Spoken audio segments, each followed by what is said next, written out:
Competitive exam segment में आप सभी का स्वागत है दोस्तों।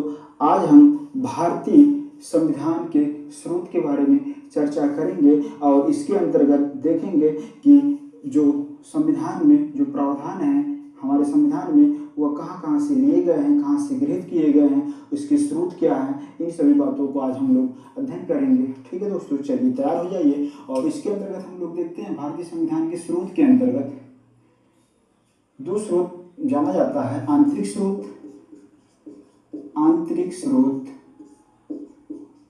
और बाह्य स्रोत। आंतरिक स्रोत और बाह्य स्रोत। आंतरिक स्रोत के अंतर्गत हम लोग देखते हैं जो भारत शासन अधिनियम 1935 है। भारत शासन अधिनियम 1935। तो जो भारत शासन अधिनियम 1935 है, इसके जो प्रावधान थे उसको भारतीय संविधान में शामिल किया गया है। लगभग आधे से अधिक भाग को इसको शामिल कर दिया गया है। और बाह्य स्रोत के अंतर्गत हम लोग देखते हैं जो विदेशी शासन है उनकी जो संविधान है, विदेशी शासन जो दूसरे देशों के जो संविधान है, बाह्य स्रोत के अंतर्गत हम लोग देखते हैं जो दूसरे देश के जो संविधान है, दूसरे देश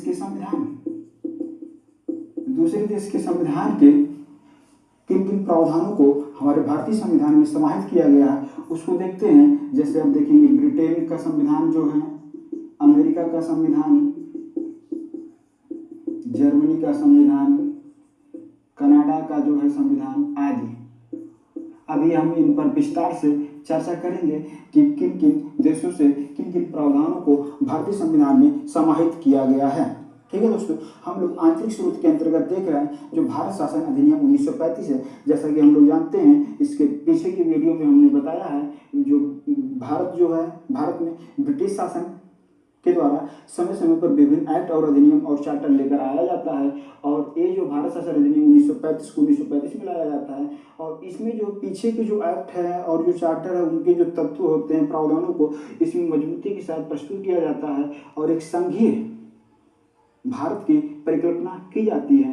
ठीक है, तो इसमें हम लोग देखते हैं जो भारत का वर्तमान में 22 भाग, 395 अनुच्छेद और 12 अनुसूचियां हैं। और जो अनुच्छेद की हम लोग जब बात करते हैं 395 अनुच्छेद, क्रम से संख्या में देखा जाए 395 अनुच्छेद है, लेकिन विभिन्न संशोधनों के माध्यम से जो है उसमें 450 से भी अधिक अनुच्छेद हैं। और वह जो है मूल क्रम संख्या तो 350 ही रखा गया अनुच्छेदों का, लेकिन अगर कोई संशोधन किया गया है उसमें क्लाज उपक्लाज बनाते हुए